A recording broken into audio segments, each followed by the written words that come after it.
Hello po sa bawat isa na nakatunghay po dito sa ating pong gawain ng Church of the Living Faith, Prayer and Fasting for the Nation. At sa bawat isa po na nakikiisa, nakikilahok po sa gawain na to, ako po ay bumabati na isang magandang umaga, magandang hapon, magandang gabi, or kung anong oras man po kayo na pa-tune in dito po sa ating pong gawain. Ako po ay bumabati na isang magandang umaga po sa bawat isa. At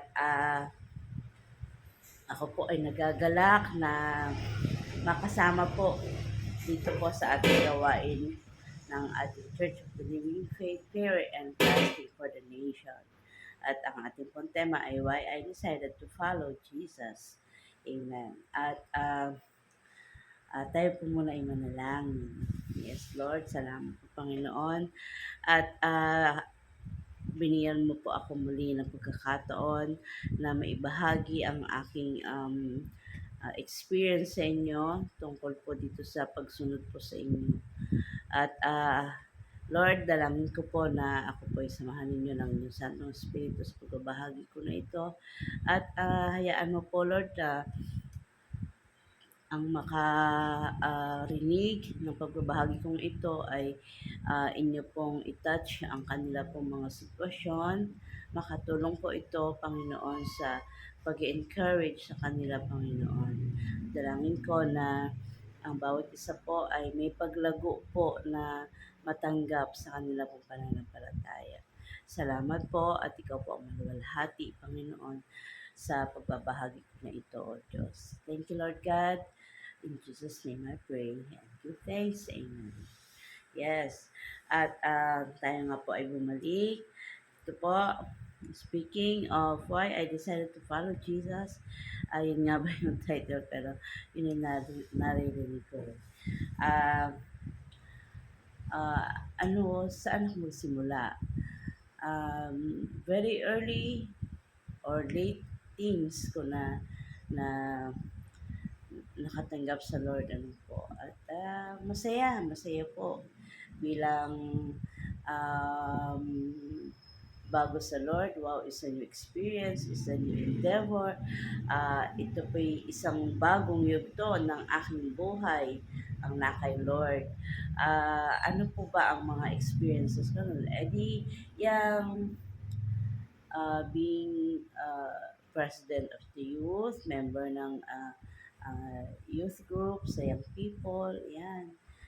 Tapos nagka-boyfriend doon, yan. Paano ba alagaan ng isang iglesia ang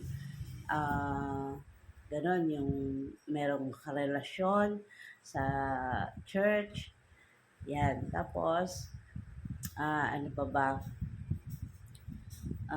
nakapag-abroad po ako, na-experience ko doon sa pag-abroad ang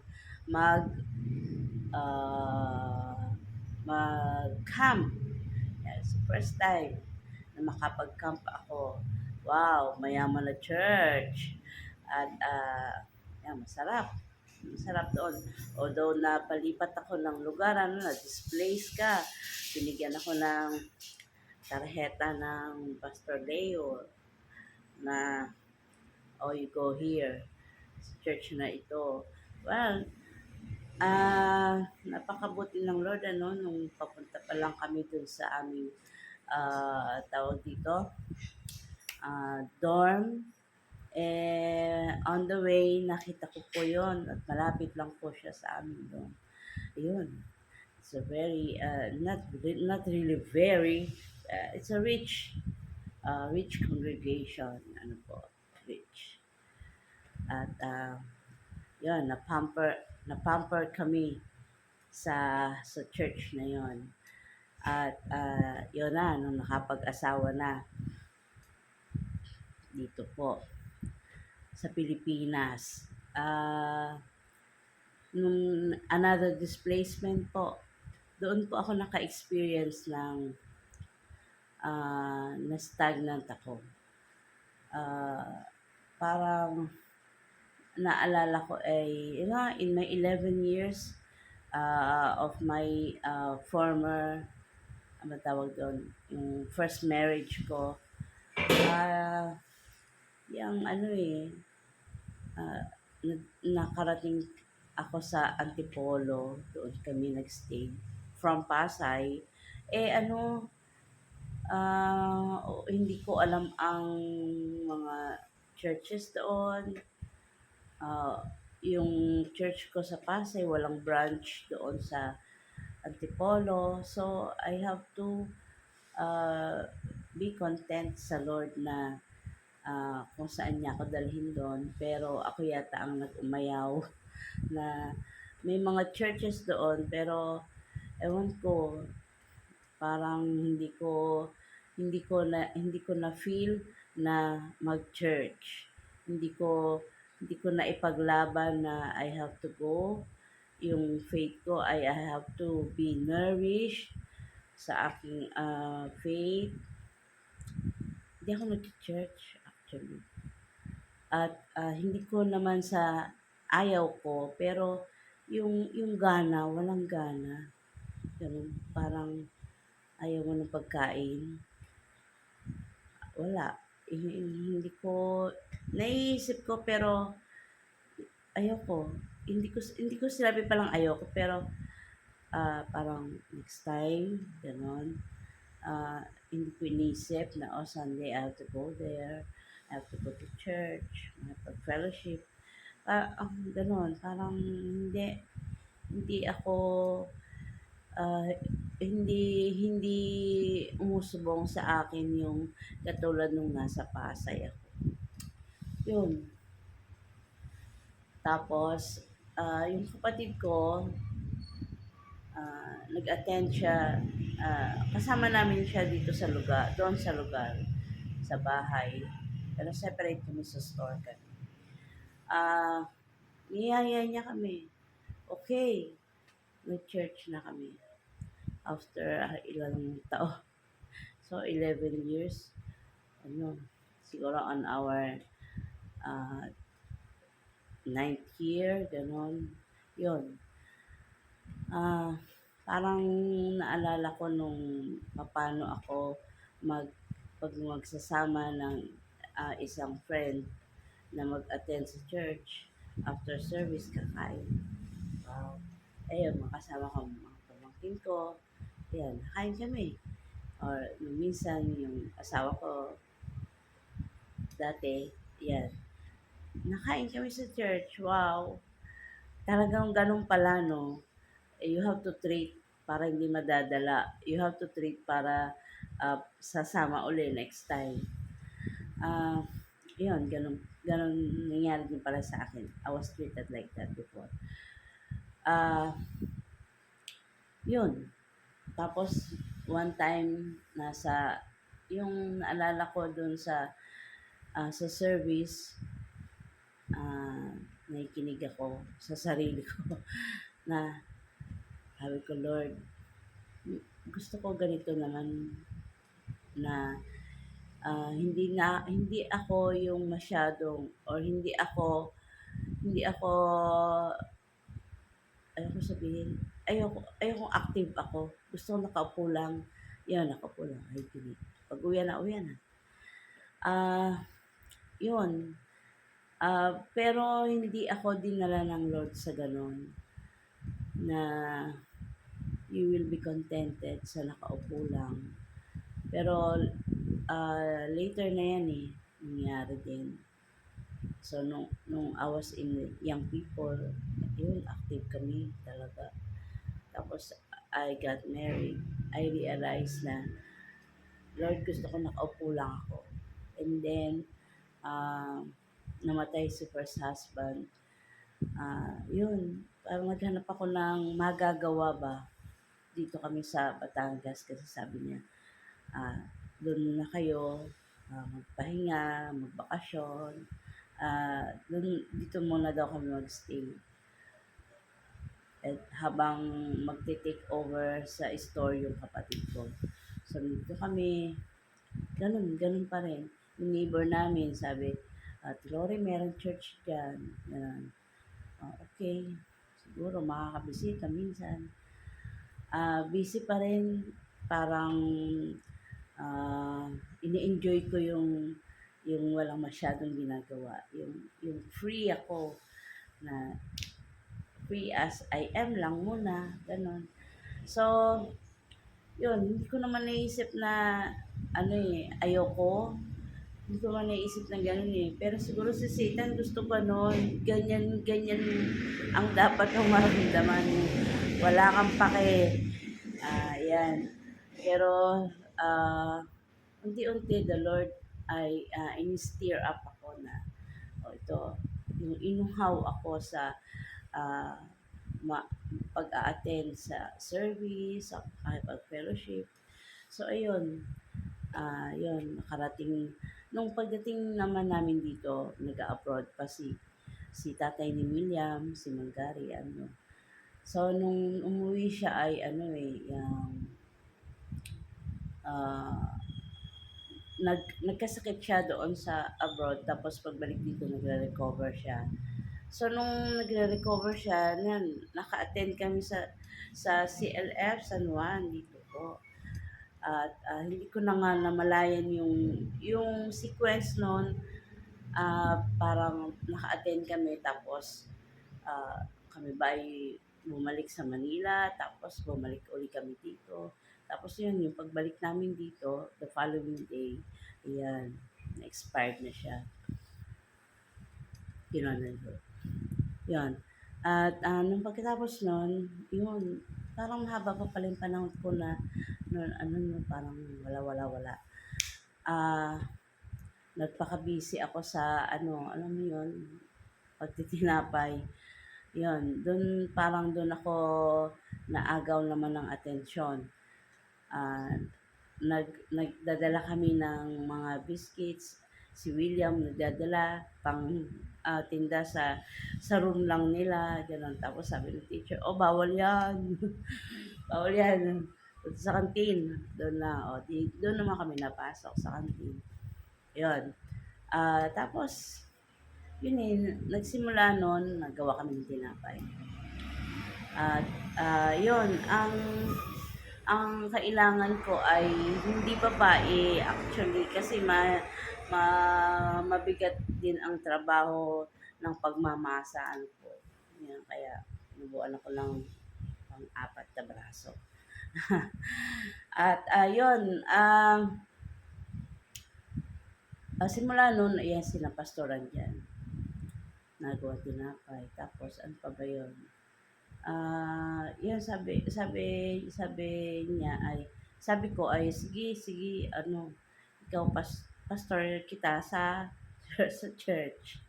O pag dito ako boss mo. Yan. Ganun lang. Ba't nauwi tayo sa ganun? Yun. Nag-start na nagkaroon ako ng warmth sa pag-attend sa church. Tapos,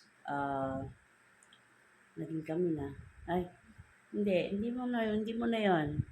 Hindi ko, ayan, basta, yun yung ano ko eh, yun yung experience ko sa Lord na nag-stagnant ako.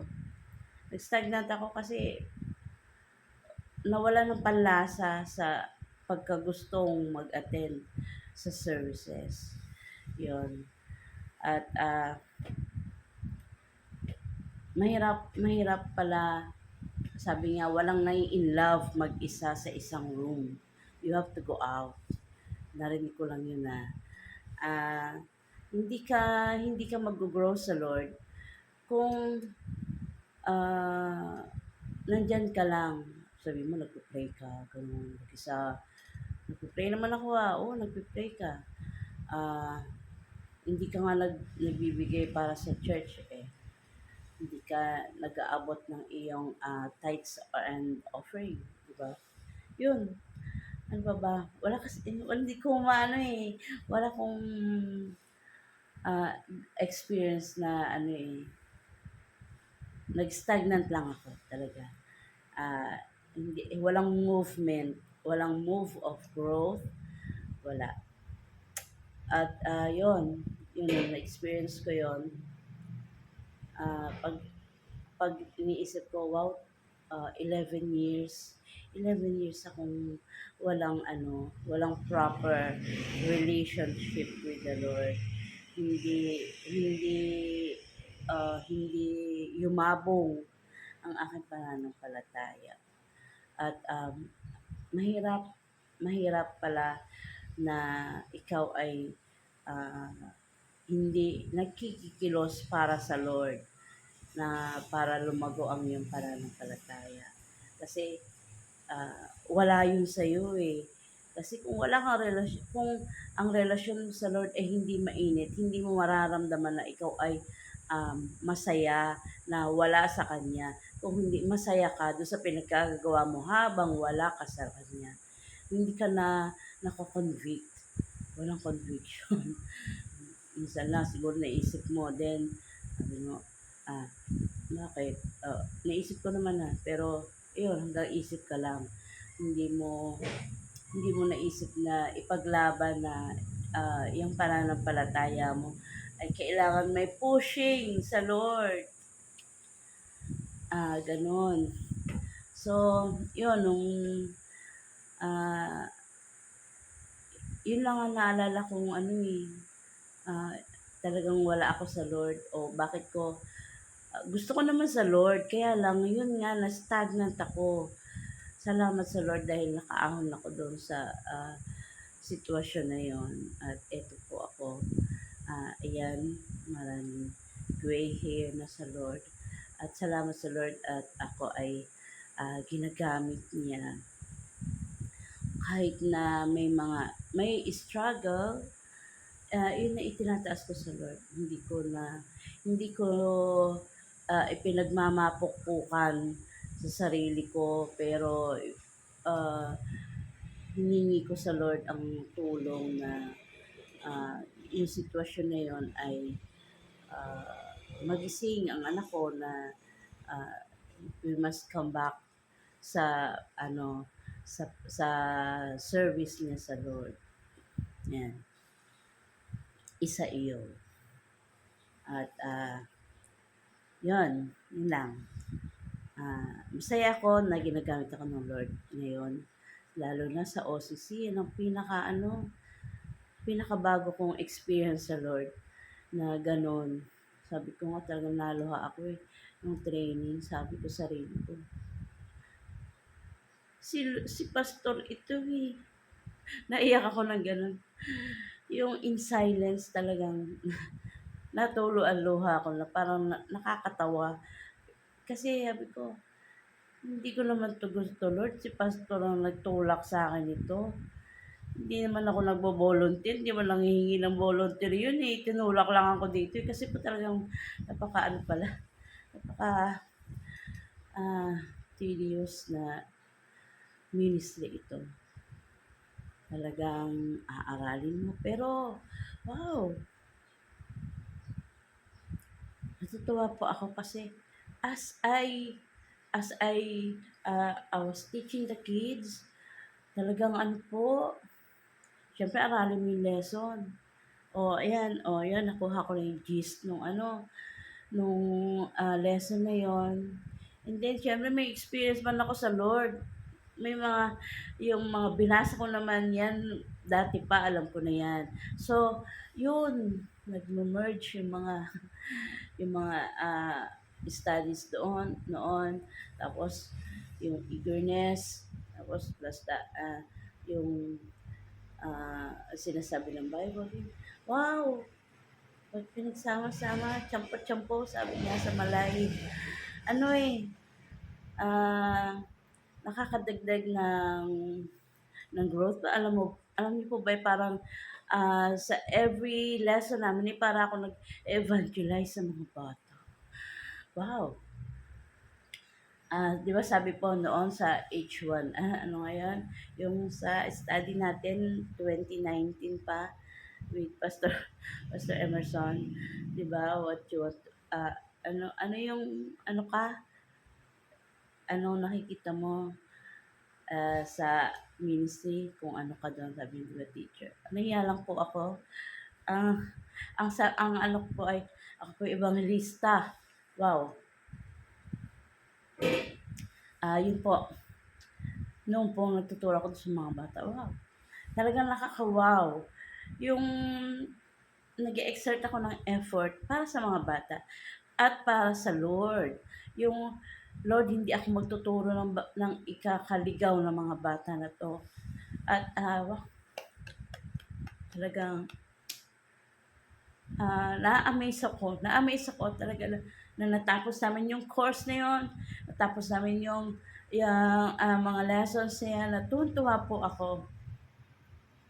Yung iniyak ko nung training at nung natapos namin yun, wow, sa akin, it's a great privilege po na magsasalita sa mga bata, i-share sa kanila mga experiences, at yung nakikihalubilo ako kasi doon sa kabilang side, grade 5 and 6. Pero pagdating dito sa malapit, sa Talahiban First, ay may mga ano, ah, ang tawag doon, daycare students. Di sila nakikinig. At naglalaro sila, gano'n. Talagang ganyan. Kaya daw talagang tatluhan eh. Dalawa lang kami. Alam niyo na nangyari sa isa, nagkaroon siya ng struggle. At naiwan po kami dalawa. Kaya pala tatlo, yung para sa mga non-reading students ay dapat may sariling section. Yun. Salamat sa Lord kasi sa Kanya po ang papuri at ang talagang na-amaze ako sa ginawa niya sa akin. Sa pagtuturo, it was a really great experience at ito po ay pagyabong ko personal sa Lord. At alam ko po na magagamit pa po ito in the near future. Salamat dahil iniahon niya ako doon sa yung katigangan ko sa Lord na hindi ako naghahanap ng tubig, hindi ako naghahanap ng mana, pagkain, para sa aking spiritual nourishment.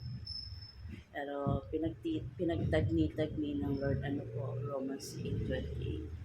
Everything happens for the good. At yun po, sa Kanya po ang papuri talaga po. Sa Kanya po ang papuri. Dahil po sa Romans 8:28, basahin niyo na po. At ako po ay napapasalamat dahil iniahon niyo po ako doon. Nilipat niya ako sa kung saan ako makapagbigay ng papuri sa Kanya. Yan po. Yun lang po. At why I decided? Because ikaw ba aayaw pa sa Lord? Hindi mo man inaayawan pero ang Lord ang gumawa na rin ng paraan para magising ka na tinatawag ka niya sa pagsaserve sa Kanya. Yun po. Yun lang po. At alam ko po na may mga kapatiran na ganyan po, hindi po alam kung left or right ang inyong pipiliin. I must say na piliin mo si Lord. Dahil sa Kanya ay ang iyong uhaw, ang iyong gutom, sa Kanya ay Siya lang ang makakapagpuno niyan. Siya lang ang makakapagbigay sa iyo ng pagkain, ng tubig na hindi ka na muling mauuhaw dahil He will supply it for you. Ayan. So, tayo na nga po ay manalangin. Aming Amang Diyos na sa langit. Salamat po, Panginoon. Dahil kami po ay ginagamit ninyo, Panginoon, upang makapagbigay ng we wish to encourage ang mga kaluluwa, Panginoon, na naghahanap ng pagkaahon sa kanila pong nararamdaman, sa kanila pong mga sitwasyon. Abutin mo po sila, O Diyos, at iapak mo po sila sa batong panulukan, Panginoon. Thank you, Lord. Thank you, Lord. Bless them, Lord God. Mga kapatiran na to, mga kaluluwa, Lord God, na ito na ikaw lamang, O Diyos, ang makakapag-ahon. Gamitin mo po kami sa pagbabahagi ng iyong salita, Panginoon. To bless them, Lord God. To encourage them. Reach them, Lord God, in Jesus' name. At ikaw ang bigay, Panginoon, ng satisfaction sa kanila, Panginoon. Bless them, Lord God. At Lord, hiningi ko po, Panginoon, na gamitin mo kami mightily, Panginoon, upang maibahagi pa po ang iyong pagliligtas. At kami maging kasangkapan, Panginoon, sa mga kapatiran na nangulupaypay, nanghihina, naghahanap, Lord God, ng maigagatong sa kanilang pananampalataya upang mag-apoy muli, Panginoon. Bless them, Lord God. And bless those, Lord God, those souls na nagbabahagi, Panginoon. Gamitin mo sila, Panginoon, mightily, O Diyos. At ang mga salita nila, mga lalabas sa kanilang mga bibig, ay pawang mga words of encouragement. Salain mo po ito, Panginoon, in Jesus' name. At Lord,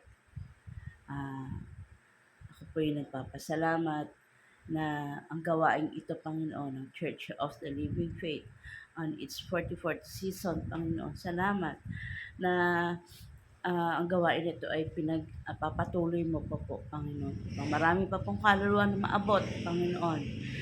At maisalba, matulungan, paano po maiibsan ang mga nararamdaman nila, Panginoon. Salamat po, Panginoon. Bless, Lord God, ang aming iglesia. Bless, Lord God, ang aming church, ang aming pong sangkapastoran, Panginoon. Bless our head pastor, Bishop Alvin, Panginoon. Ang mga pastor with their local churches, Lord God. Ang mga members, Panginoon, ang congregations, Lord God, ay maging ang kalakasan ng bawat isa, Panginoon, as they fellowship together, Lord God. Bless them, Lord God. At salamat po sa aming pong bansa, Panginoon. In Jesus' name, Lord God, I ask na nalalapit na naman po ang mga eleksyon. Ang eleksyon na ito, Panginoon, ay magbabago na naman po ng takbo ng aming politika. Ikaw, Lord God, ang hawak sa kanila, Panginoon. Ikaw ang mananalo, ikaw po ang mag-adya, Panginoon. Kung sino po itong mga tatayong bago, Panginoon, ng mga nanungkulan. Lord God, i-bless mo po, Panginoon, ang aming bansa, aming lugar, Panginoon, in Jesus' name. Iahon mo po kami sa mga sitwasyon, Lord God, na talaga pong nakakahiya, Panginoon. Lord, sa inyo po namin ito itinataas, O Diyos. Ikaw po ang manguna, Panginoon, sa aming bansa, sa aming lugar, sa aming tahanan, Panginoon, sa aming iglesia, O Diyos. Bless, Lord God, bless, O Lord. We ask na i-provide mo po pangailangan ng bawat isa, Panginoon. Meet, Lord God, what they expect from you, Panginoon, in Jesus' name. At baguhin mo po ang mga takbo ng aming mga puso, O Diyos. Hindi po sa takbo ng mundo na ito, but Lord God, we renew our minds, Lord God, for setting our eyes on you, Lord God, in Jesus' name. Salamat po, Panginoon. Salamat po. At ang lahat ng ito, Panginoon, ay ang itinataas ng may pag-asam, Panginoon. At sa iyo ko lamang po itinataas ang mga bagay na ito, Panginoon. In Jesus' name. Salamat po. Ayusin po ang aming mga relasyon sa aming mga kapitbahay, sa mga malami sa buhay, sa loob ng aming pamilya, Panginoon, sa loob ng aming church. Lord, ang mga ministries na aming ginagalawan, i-bless mo rin po, Panginoon. And we ask ng spiritual growth, Panginoon, and growth in numbers, O Lord God. Bless, Lord God, everything in Jesus' name. And we bring you back all the glory, all the honor, all the praises. And we give this to you with thanksgiving, Lord God, in Jesus' name. Amen. Amen. Yes, Lord. Thank you. At hanggang sa muli po, hanggang sa muling topic na ating pong ah, sasaluhan. Salamat sa pakikinig, sa pagstay ng pakikinig dito po at pagpalain po kayo ng ating Panginoong Diyos. Salamat po. Sayonara. Goodbye for now. At hanggang sa muli po. God bless everyone. Bye-bye.